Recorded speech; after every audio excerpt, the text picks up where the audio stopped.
우리는 오늘 본문에서 구약에 나타난 최고의 또 가장 유명하고 위대한 축복의 내용을 만납니다. 이 메시지는 구약의 축복문으로 신약에 있는 축도문과 대비가 되는 메시지이기도 합니다. 그래서 때로는 목사님들 가운데 오늘 본문의 내용을 가지고 축도문으로 사용하시는 분들이 계실 정도이지요. 오늘 이 축복의 메시지와 이 축복이 우리 개인과 또 가정과 공동체 위에 충만하게 임하시길 주의 이름으로 간절히 축원드립니다. 자, 하나님께서 제사장들에게 백성을 축복하고 명하신 내용이 오늘 본문의 말씀입니다. 이스라엘 백성을 계수를 했지요. 또 레위인들을 계수하고 난 다음에 나실인 규정을 우리가 말씀하시고, 그리고 이 축복에 명령하는 그 말씀이 이어지는 것, 굉장히 자연스럽게 연결되는 것 같아요.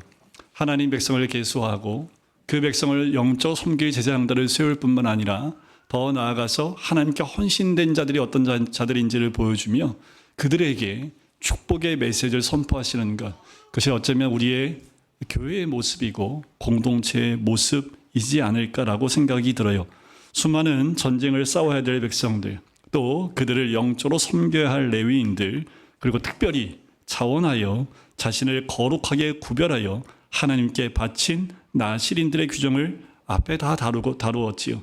특별히 나실인은 본질상 이스라엘 백성이 하나님께 구별되어져 바쳐진 존재임을 보여주는 거울과 같은 존재라고 제가 말씀을 나눴습니다. 자, 이렇게 하나님께 거룩하게 바쳐진 백성을 하나님께서 축복하시는 것 너무나 당연한 일이지 않을까요?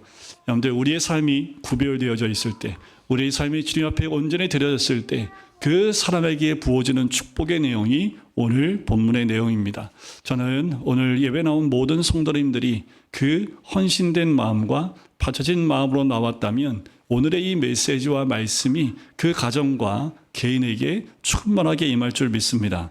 자, 이 축복의 내용을 한번 볼까요? 24절부터 26절 세 절에 그 축복의 내용이 나오는데 구조가 아주 독특합니다.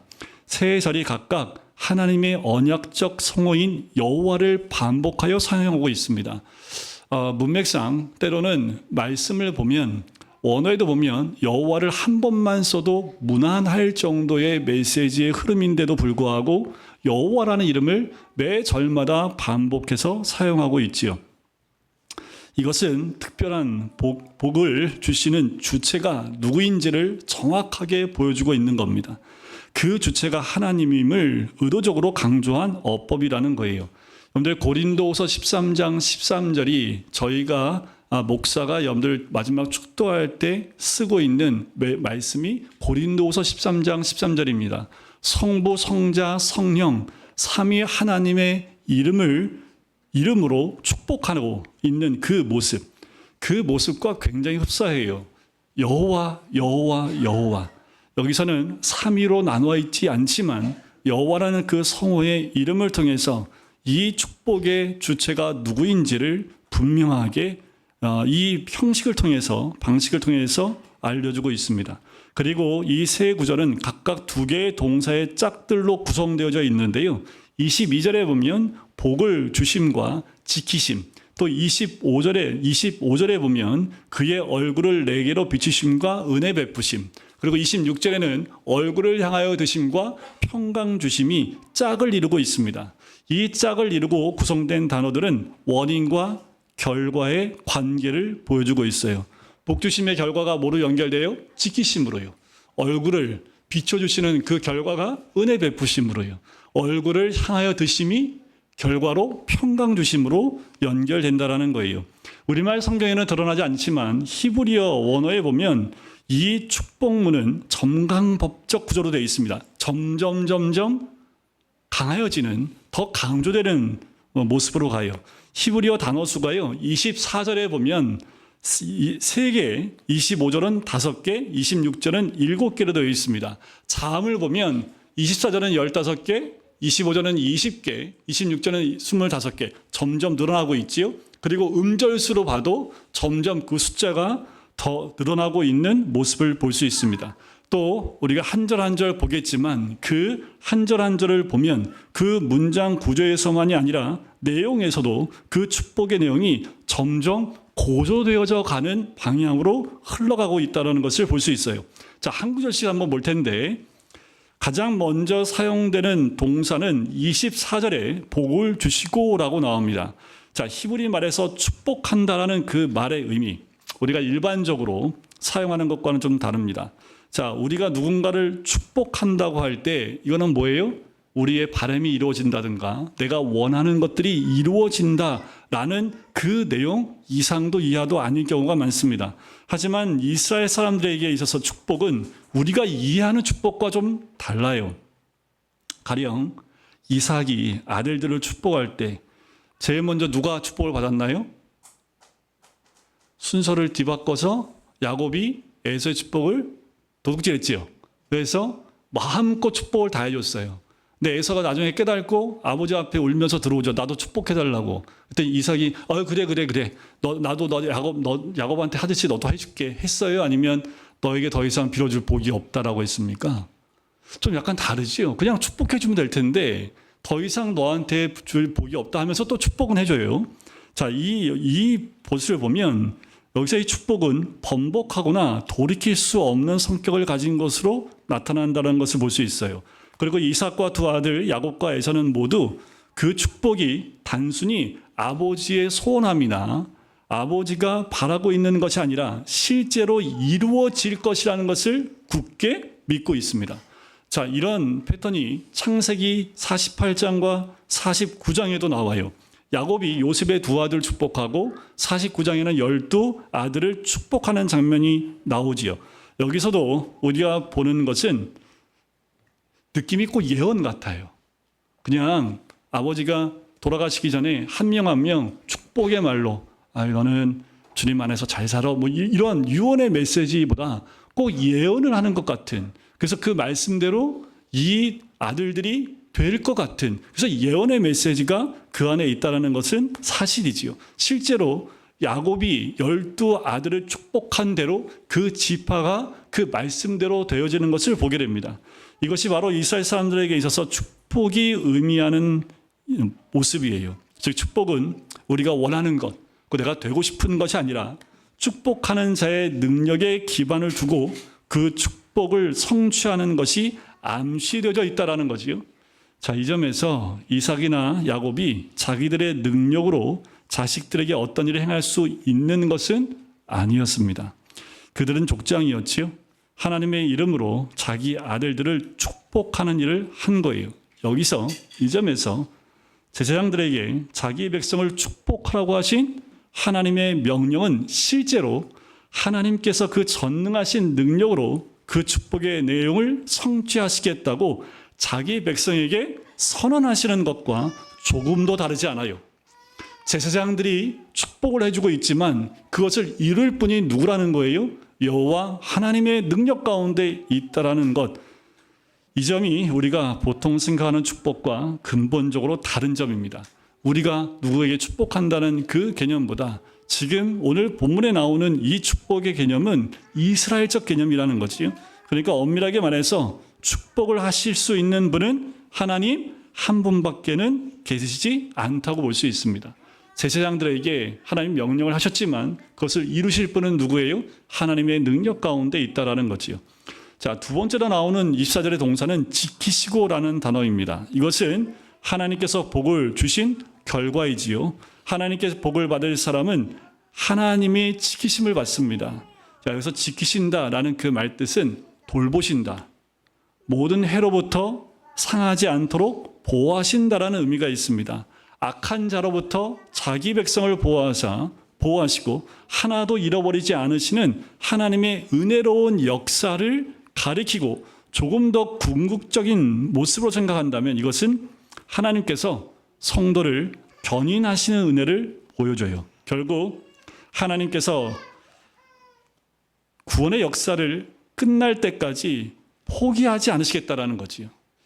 하나님이 시작하신 일은 하나님이 포기하지 않으신다라는 거예요. 쟁취하시는 하나님의 견인의 은혜를 이 지키신다라는 단어 안에 포함하고 있는 거예요. 여러분들 믿으십니까? 제가 너무 맹맹하기 전해서 그렇지 여러분들 이게 어마어마한 거예요. 하나님이 내가 널 지키겠어.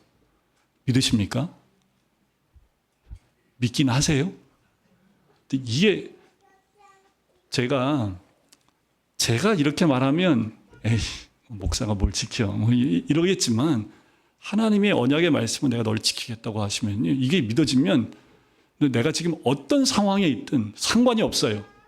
시작하신 분이 하나님이시기 때문에 끝날 때는 어떻게 해요? 하나님 반드시 지키신다라는 거지. 이 언약을 축복으로 선포하는 거예요. 신명기 말씀에 보면 이렇게 나옵니다. 신명기 32장 9절 10절인데요. 같이 읽을까요? 시작. 여호와의 분깃은 자기 백성이라.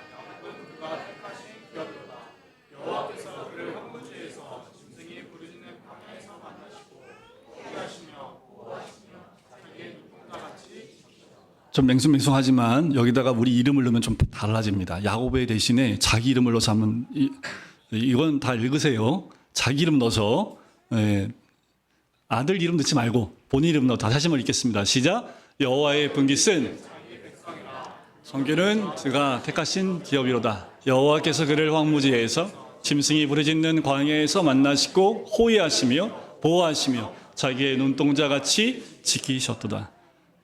어마어마한 언약의 말씀입니다. 시편 기자는 또 이렇게 얘기를 해요. 시편 17편 8절 나를 눈동자같이 지키시고 주의 날개 그늘 아래 감추사. 여러분들 오늘 이 두 절은 좀 암송하시면 좋을 것 같아요.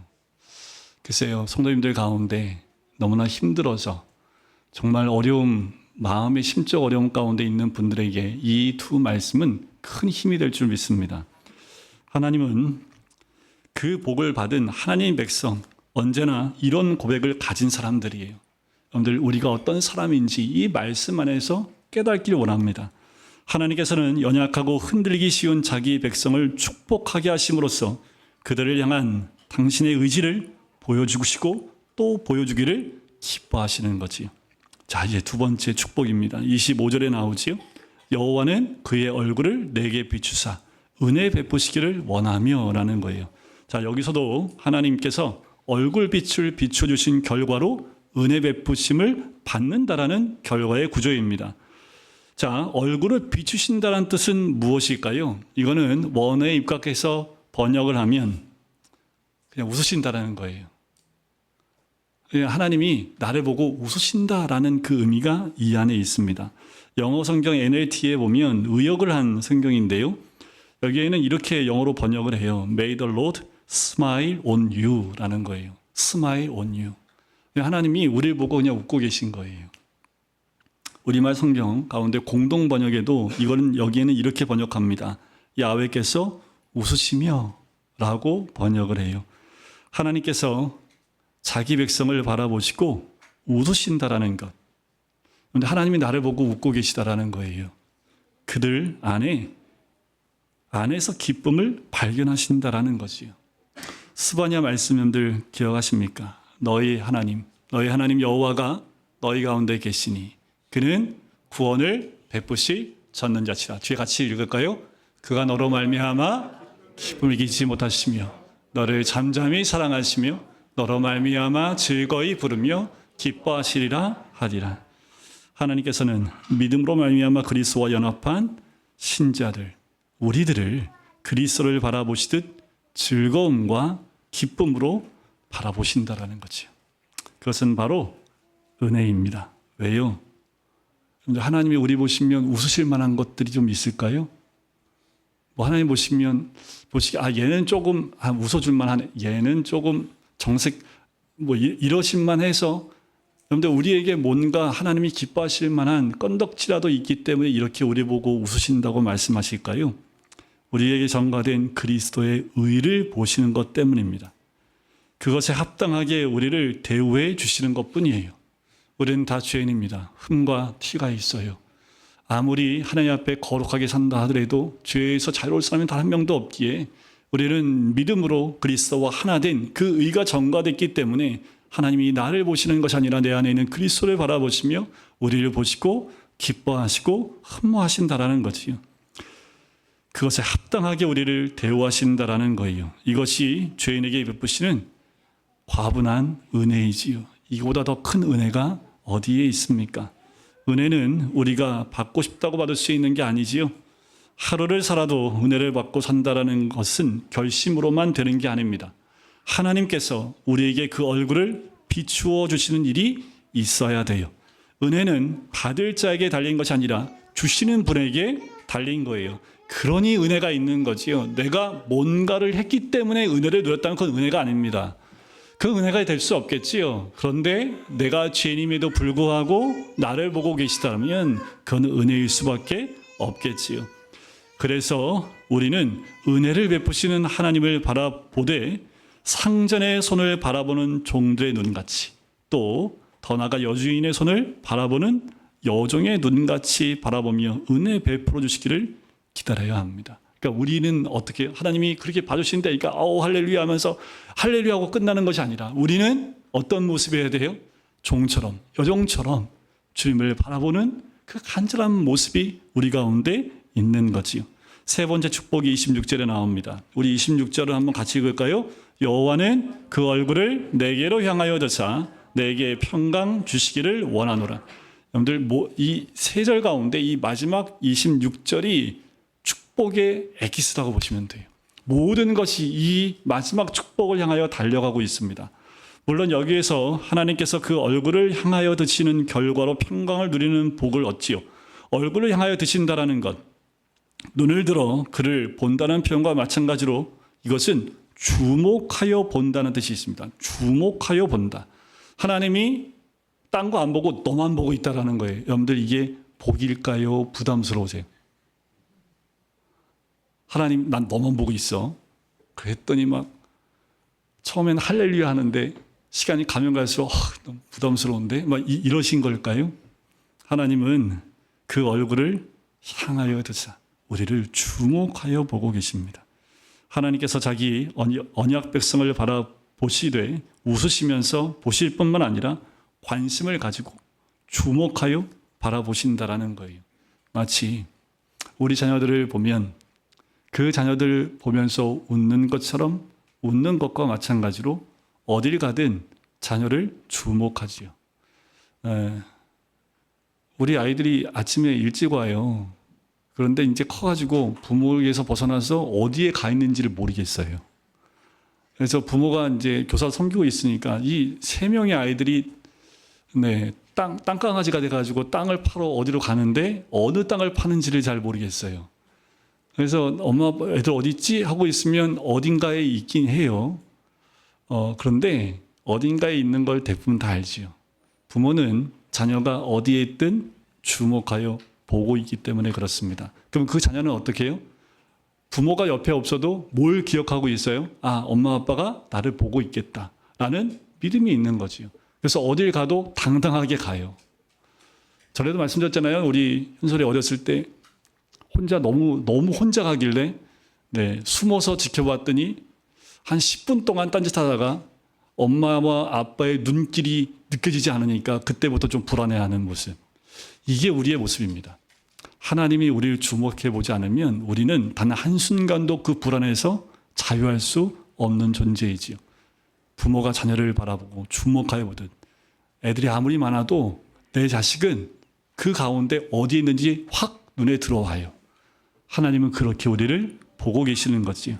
하나님 우리의 일거수일투족, 심지어 우리의 마음의 생각까지도 아시고 주목하고 계시고 지키실 뿐만 아니라 우리의 모든 허물에도 불구하고 주 예수 그리스도의 의를 보시고 은혜를 베푸십니다. 그리고 신자가 누리는 복은 여기서 끝나지 않아요. 그 복의 가장 최고의 복, 그 복이 뭐냐 하면 바로 평강입니다. 히브리어로 평강은 샬롬이라고 해요. 우리가 보통 사용하는 평화라는 단어의 이상의 의미를 가집니다. 톨스토이의 장편 전쟁과 평화라는 개념을 봐도 평화는 전쟁의 반대 개념처럼 우리가 느껴져요. 전쟁에 반대되는 상태로 부정적인 것과 대조되는 것으로 이해되는 단어가 평화였습니다. 그러니까 뭔가 대조돼서 좀 더 평화로운 것, 안 좋은 것보다 좀 좋은 것, 이렇게 대조되는 개념으로 가는데 성경에서는 말하는 샬롬의 개념은 이런 부정적인 개념과 상대되는 것이 아니라 그 자체로 완전한 행복, 완전한 조화의 상태를 말해요. 부족함이나 그 어떤 결핍함이 전혀 없는 상태, 그렇다고 해서 어떤 결핍이란 요소와 상대되는 개념이 아닌 그 자체로 완전한 상태의 복, 그것이 바로 평강, 평화라는 상태입니다. 자, 이 상태가 어떤 상태냐면 여러분들 에덴 동산 있지요. 죄를 짓기 전에 에덴 동산의 온전한 상태에 있는 그 상태가 평강, 샬롬이라는 거예요. 그래서 다윗이 고백했던 시편 23편, 여호와는 나의 목자시니 내게 부족함이 없으리. 이게 평강입니다. 부족한 것이 정말 하나도 없었을까요? 아프지도 않고 소유한 것이 늘 넉넉하고 모든 것이 내 마음, 내가 하고 싶은 대로 다 되고, 그래서 부족한 것이 전혀 없기 때문에 그런 고백을 했을까요? 그렇지 않은 거지요. 그가 말하고 싶은 것이 바로 샬롬인 거예요. 이것은 생명의 완전한 발현, 충만, 그리고 행복입니다. 샬롬, 이것이 하나님께서 백성들을 축복하라고 명하실 때 의도했던 복의 가장 중요한 모습이에요. 그 평강은 오직 하나님께로부터만 주어집니다. 그렇다면 우리가 잠깐 정리할 것이 있는데, 복의 개념이에요. 우리가 알고 있는 복의 개념, 하나님께서 축복하시라는 그 복의 개념이 무엇인가라는 거예요. 자, 성경에서 복이라고 할 때 그것은 물질적 복, 장수, 자녀 등등 일반적으로 사람들이 생각하는 것들로 표현이 돼요. 특히 구약 성경에서 복이 이런 개념들로 표현되는 것을 읽을 때 주의해야 될 것이 있는데, 그러니까 우리는 신약에 살면서 우리의 신앙은 늘 구약에 있습니다. 그래서 구약적인 구함이 있는데 주의해 봐야 될 건 뭐냐면, 칼빈이 이것에 대해서 이렇게 얘기를 해요. 구약 시대에는 하나님께서 유아들에게 말씀하심과 같이 표현하셨다라는 거예요. 자, 이렇게 어른이 있으면 어른들한테는 뭐예요? 글로 얘기한다든가 대화를 할 수 있는데, 지금 여기 꼬맹이들한테는요, 말이 안 통해요. 이런 어떻게 해야 돼요? 그림으로 보여줘야 돼요.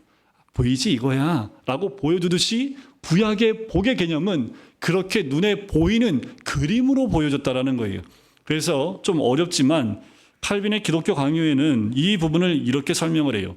하나님께서는 옛날에 자기의 백성이 마음을 고상하게 가져서 하늘 유산을 생각하기를 원하셨고, 그들의 이 소망을 더욱 잘 배양하기 위해서 그 유산을 땅에 붙은 혜택의 모양으로 그들에게 보이신 거예요.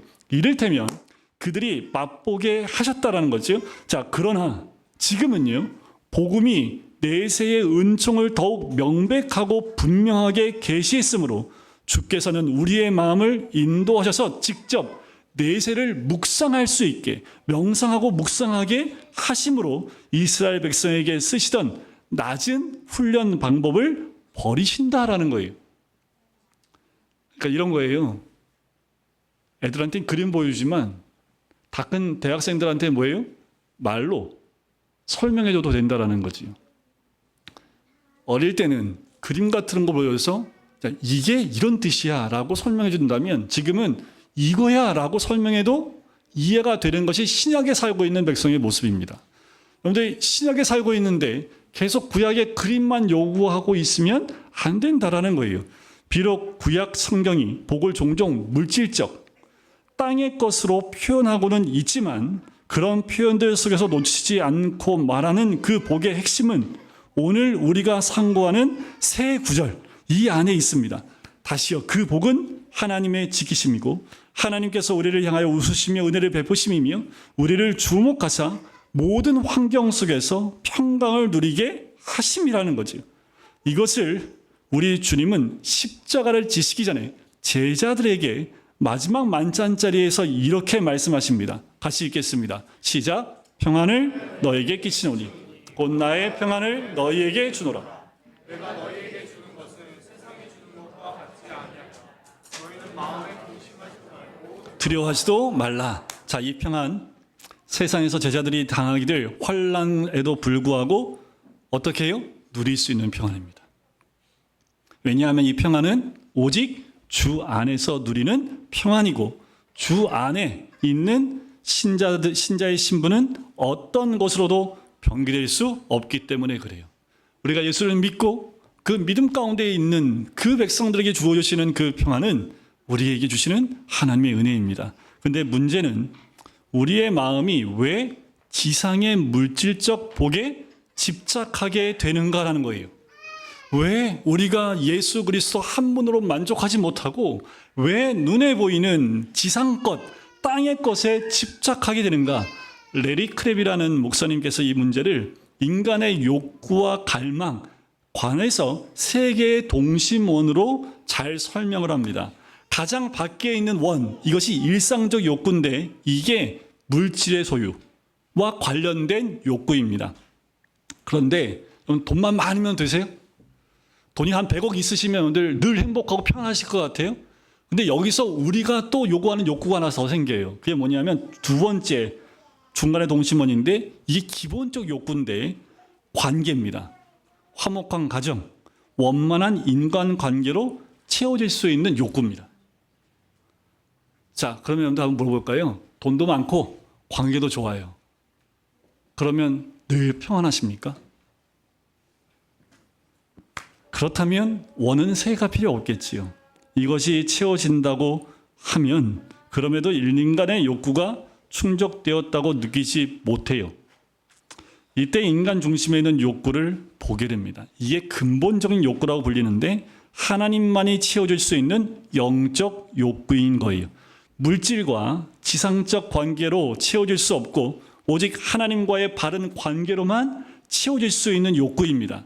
이것이 본문에서 하나님께서 우리를 향하여 웃으시는 것, 우리를 향하여 얼굴을 드시는 것으로 표현이 된 거예요. 인간은 웃으시는 하나님의 얼굴을 볼 때 참된 만족을 이루게 되고 인간이 하나님의 형상으로 만들어졌기 때문에 어쩔 수 없어요. 하나님의 형상으로 만들어진 우리에게 진정한 평강은 하나님이 내 안에 충만하게 임하셔야지만 누릴 수 있는 욕구입니다. 어거스틴의 고백록에 보면 이렇게 썼어요. 인간이 하나님 안에서 안식을 발견할 때까지는 참된 안식을 얻을 수 없는 것이다. 그런데 너무 많은 사람들은 속고 삽니다. 일상적인 욕구, 물질의 욕구, 기본적인 욕구, 관계의 욕구가 채워져도 만족되지 않는 것은 더 많은 물질과 소유를 가지면 관계가 더 좋아지고 새로운 관계가 더 확장되면 이 모든 부족한 것이 다 채워질 것으로 알고 계속 이 두 욕구를 채우기 위해 나갑니다. 그래서 사람들이 돈을 가지면 만족해야 되는데 더 많은 돈을 요구하고 사람과의 관계가 좋은데 관계 확장하면서 자기 자신을 그 관계 가운데 더 확장해 가려고 하는 그 방향으로 가면서 자기를 기만하는 거예요. 이러면 된다. 이러면 진짜 나한테 평안이 있고 걱정 의심 없고 늘 하나님이 허락하신 그 샬롬이라는 완벽한 평안을 누릴 수 있다라고 자기 자신을 세뇌시키는 거죠. 그래서 끊임없는 성공, 추구, 새로운 관계를 찾아 나섬으로써 자신의 인생을 정말 끝으로 몰고 가는 모습을 보게 돼요. 그런데 하나님이 이런 사람에게 이런 죄인을 불쌍히 여기셔서요. 어떻게 하시냐고요? 종종 일상적 욕구, 기본적 욕구를 깨뜨려 버리십니다. 그걸 깨뜨려야지 그것을 내려놓게 되고 자기 내면의 중심에 숨겨져 있던 근본적 욕구를 주목하게 돼요. 하나님을 보게 돼요. 이게 다 누리고 싶으세요? 그러면 세 가지 욕구로 다 채우시면 됩니다. 하나님과의 관계도 좋고 사람들과의 관계도 좋고 물질도 충만하고 그런데 사람들이 꼭 그렇지 않아요. 가장 핵심되는 가운데 있는 하나님과의 관계에 집중을 해야 되는데 하나님과의 관계엔 집중 안 하고 일반적인 물질의 욕구와 관계의 욕구에 집중한다라는 거죠. 그러니 어떻게 하나님은 인간을 창조하신 하나님께서 인간이 내 안에 들어와야 되는데 그 안에 들어와야 진정한 평안을 누리는데 그걸 못 누리고 있으니 이들이 갖고 있는 두 욕구를 깨뜨림을 통해서 하나님께 나오게 만든다라는 거예요. 이거는 진짜 여러분들 우리 삶 가운데 하나님이 부르심에 우리가 응답될 때 깨져야지만 가지 마십시오. 이 말씀을 준비하면서 너무 안타까운 건 내 삶의 관계가 깨져야지 하나님께 나와요. 내 삶의 물질이 다 막혀버려야 하나님 앞에 무릎 꿇어요. 아예 처음부터 다윗처럼 하나님 앞에 무릎 꿇고 그런 다윗도 관계가 깨지잖아요. 그런 다윗도 아들이 죽이려고 달려오잖아요. 더 하나님께 집중하고 있는 다윗의 모습을 보는 것처럼 여러분들 어떤 욕구가 여러분들 우리 삶 가운데 평안으로 인도합니까? 예레미야 선지자가 이런 어리석은 죄인의 고통스러운 죄악을 예레미야 2장 13절에 이렇게 얘기합니다. 같이 읽겠습니다. 시작. 내 백성이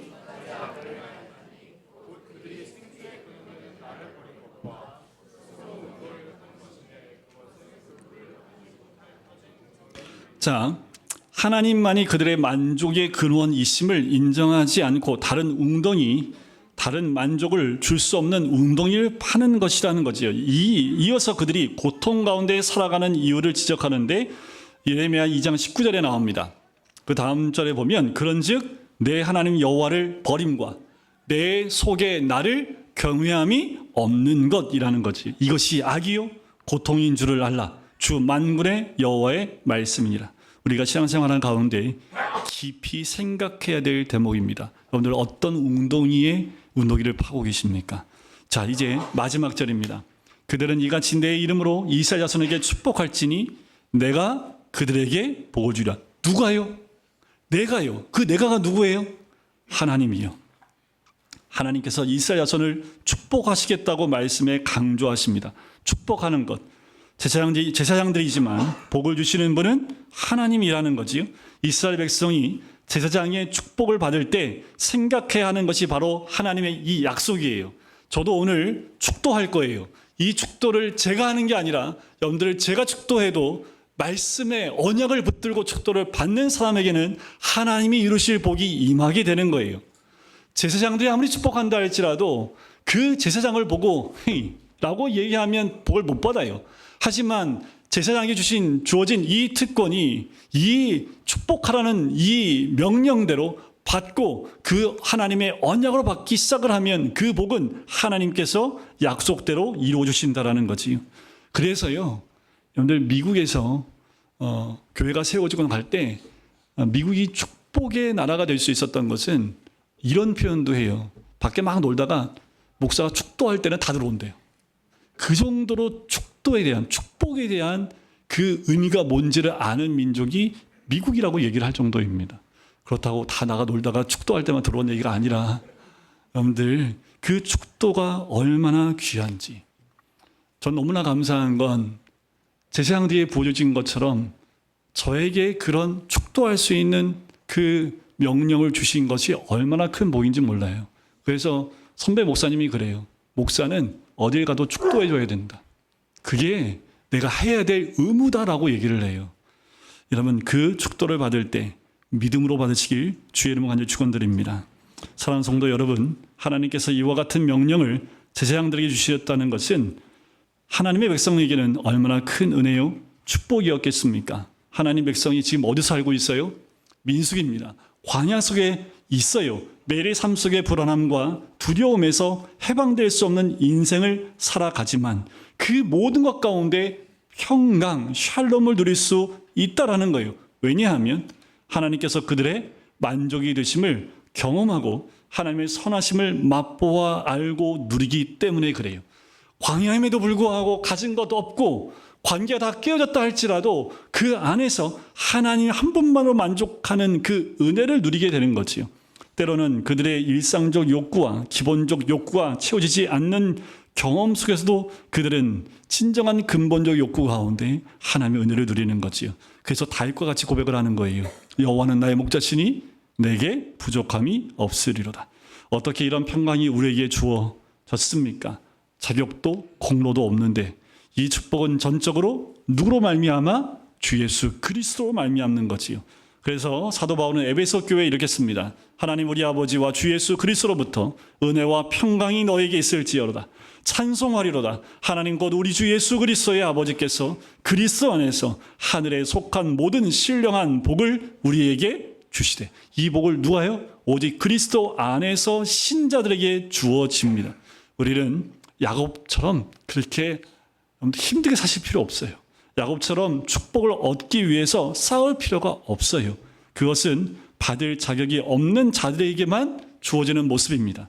예수 그리스도 안에서 거저주시는 은혜 가운데 있다면 그것은 그냥 주시는 은혜예요. 그것은 주님이 오시기 오래전에 이사야가 이미 이렇게 얘기하지요. 그가 찔림은 우리의 허물 때문이요. 그가 상함은 우리의 죄악 때문이라. 그가 징계를 받음으로 우리는 평화를 누리고 채찍에 맞음으로 우리는 나음을 받았도다. 징계를 받으심으로 우리는 평화를 누립니다. 예수님께서 십자가에서 우리를 대신하여 그 모든 고난과 징계를 받으셨기에 우리에게 주 예수 그리스도 안에서 평강이 주어집니다. 제사장에게 명령하신 이 축복은 오직 그리스도 안에 있는 자들에게 주어지는 축복이에요. 그리고 성부 하나님께서는 그리스도 예수 안에서 이 복을 실행하십니다. 성령 하나님께서는 실행하신 그것을 우리 자신으로 알게 하시고 누리게 하세요. 그리스도를 믿는 자들이 누리는 영원히 그치지 않을 복이 있다라는 거지요. 이 축복. 여러분들, 이 축복이 우리 모든 믿음의 사람들, 그리스도 안에 있는 우리 모두에게 충만하게 임하길 주님의 이름으로 간절히 축원드립니다.